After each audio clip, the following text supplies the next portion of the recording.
आत्मीय भाइयों और बहनों, आपको पुस्तक गुरु गीता निवेदक डॉक्टर प्रणव पांड्या, लेखक ब्रह्मवर्चस्व पढ़कर सुनाते हैं। चेतना के रहस्यों का जानकार होता है सद्गुरु। गुरु गीता आध्यात्मिक विद्या का परम दुर्लभ शास्त्र है। इस परम शास्त्र के प्रवर्तक भगवान शिव का कथन है कि अध्यात्म साधना में परम अनिवार्य तत्व है गुरु भक्ति का जागरण। गुरु भक्ति का जागरण साधक में यदि गुरु भक्ति का विकास हो जाए तो अध्यात्म साधना सहज ही विकसित एवं फलित होने लगती है। साधक की निर्मल एवं निष्कपट भावनाएं उसमें परिष्कृत चिंतन को जन्म देती हैं। चिंतन का परिष्कार होने से उसके सभी कर्मों में उदात्तता आती है। तत्व कथा यही कहती है कि यदि भावनाएं समरती हैं तो ज्ञान एवं कर्म भी समर जाते हैं।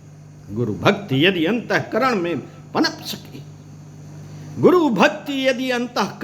पनप सके तो गुरु कृपा भी सहज ही अवतरित होती है। इस सद्गुरु कृपा के बल पर सहज ही आध्यात्मिक विभूतियों एवं यौगिक ऐश्वर्यों का स्वामी बन जाता है। पिछले मंत्रों में यह बताया गया है कि परम पूज्य गुरुदेव की दिव्य मूर्ति ध्यान का मूल है। उनके चरण पूजा के मूल हैं।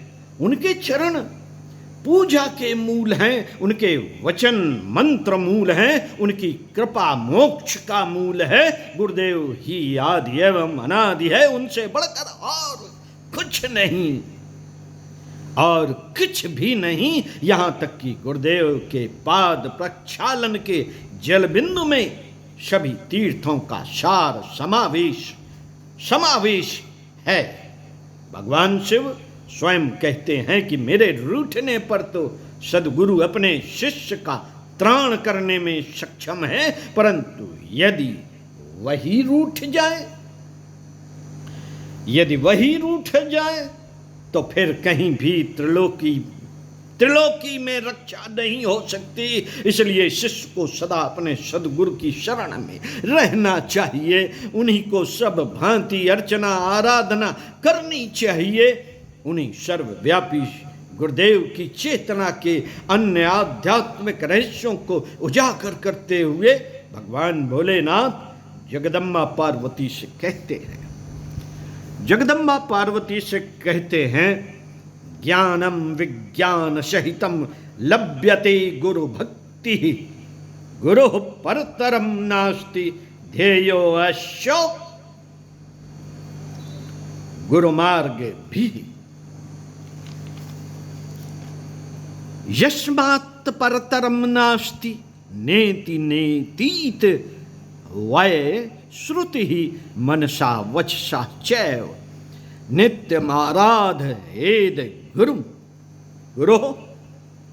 कृपा प्रसादेन ब्रह्म विष्णु सदाशिवा समर्था प्रभवादौ च केवलम गुरु सेवया देव किन्नर गंधर्वा पितरो यक्षचारणः मुनयोपि न जानन्ति गुरु शुश्रूषणे विधि महाहंकार गर्वेण तपो विद्या बलान्वितः संसार कुहरावर्ते घटयंत्रे यथा घटः। साथियों, गुरुदेव की भक्ति से ज्ञान विज्ञान सहित सब कुछ अपने आप मिल जाता है। गुरुदेव की भक्ति से ज्ञान विज्ञान सब कुछ अपने आप मिल जाता है। उन सद्गुरु से श्रेष्ठ और कुछ भी नहीं। इसलिए उन्हीं के बताए मार्ग का ध्यान करना चाहिए। श्रुतियों में इन्हीं की पराचेतना को नेति नेति कहकर निरूपित किया गया है। इसलिए मन और वाणी से इन्हीं सद्गुरु की आराधना नित्य करते रहना चाहिए। ब्रह्मा विष्णु और सदाशिव गुरु कृपा के प्रभाव से ही समर्थ हुए हैं। इसलिए गुरु सेवा को ही अपना कर्तव्य मानना चाहिए। हालांकि गुरु सेवा की ठीक ठीक विधि कोई भी नहीं जानता, फिर भले ही वह देव, किन्नर, गंधर्व, पितर, यक्ष, चारण अथवा श्रेष्ठ मुनि ही क्यों ना हो। जप और विद्या को सब कुछ समझने वाले अहंकारी जन इस संसार चक्र में बारंबार भटकते रहते हैं, जैसे कि घट क्षेत्र के चक्र में घट घूमता रहता है। गुरुदेव की पराचेतना में सब कुछ है, उनमें सभी लौकिक एवं अलौकिक शक्तियां समाहित हैं। इसी सत्य को भगवान सदाशिव के आदि माता पार्वती से कहते हैं। भगवान सदाशिव ने आदि माता पार्वती से कहा है, सदगुरु अगम एवं अगोचर हैं।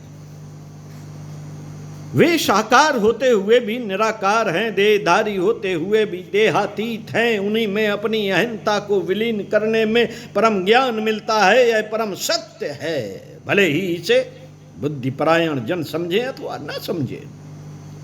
हालांकि इसे समझे बिना तप की कठिन साधनाएं एवं दुरूह विद्याओं का अभ्यास अज्ञान के अहंकार को ही बढ़ाता है, अज्ञान के अहंकार को ही बढ़ाता है। इस सच्चाई को बताने वाली एक बड़ी मीठी कथा है। यह कथा कबीरदास जी और उनके शिष्य पद्मनाभ के बारे में है। ये पद्मनाभ कबीरदास जी के पास अध्यात्म के तत्व को जानने आए थे। उनकी सच्ची जिज्ञासा को देखकर कबीर ने उन्हें शिष्य के रूप में अपना लिया, पर पद्मनाभ का मन उनके पास नहीं लगता था। उनकी मानसिकता के ढांचे में कबीर फिट नहीं बैठते थे। सो वह एक दिन फकीर शेख तकी के पास चले गए। वे शेख तकी की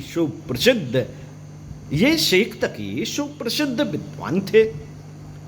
सभ्य जनों में उनका बड़ा रुतबा था। यहाँ तक कि हिंदुस्तान का बादशाह सिकंदर लोदी भी उनके यहाँ हाजिरी बजाने आता था। इतना बड़ा मर्तबा किताबों और किताबी ज्ञान के अंबार में पद्मनाभ ने खो दिया। जब उन्होंने शेख तकी से साधना करने की इच्छा जताई तो उन्होंने उत्तर में एक मोटी सी किताब उन्हें थमा दी। इस किताब को पढ़कर पद्मनाभ अपनी साधना करने लगे। जैसा जैसा किताब में लिखा था वह वैसा ही करते। उसी तरह से प्राणायाम, उसी तरह से मुद्राएं एवं उसी बात से वह योग की दूसरी क्रियाएं साधने लगे। ये सब करते हुए उन्हें कई साल बीत गए, यहाँ तक कि उन्हें कबीर बाबा की शुद्ध भी न रही। तभी एक दिन उनकी योग साधना में एक व्यतिरेक हुआ और उनकी काया निश्चेष्ट हो गई। कुछ इस तरह उनके साथ घटा जैसे वे मर गए हों। सभी ने उन्हें मृत मान लिया।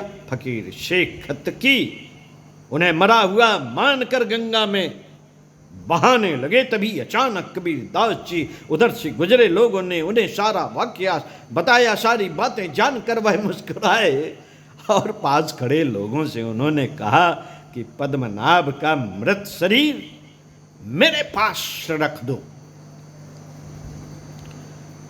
पर इससे होगा क्या?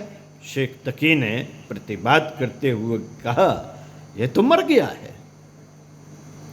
कबीरदास जी ने कहा, नहीं, यह मृत नहीं है। इस बेचारे ने प्राण वायु को ऊपर तो चढ़ा लिया पर उतार नहीं सका। शव के पास आने पर कबीर बाबा ने उसके शरीर को सहलाते हुए मस्तिष्क की नसों को दबाया। उसकी प्राण वायु को ब्रह्म रंध्र से कंठ में ले आए। इससे उसकी कुंडलनी क्रिया शुद्ध हो गई। अब वह अंगड़ाई लेकर उठ गया। चारों ओर देखते हुए उसने पूछा कि मैं यहां कैसे आ गया? कबीरदास जी ने धीरे से उसके मस्तिष्क को सहलाया। इस जादू भरे स्पर्श में पता नहीं क्या था कि उसे जीवन सत्य का बोध हो गया। अब तो उनके पांव पकड़कर रोने लगा और बोला, बाबा मैंने आपका बड़ा अपमान किया पर आपने मुझे उबार लिया।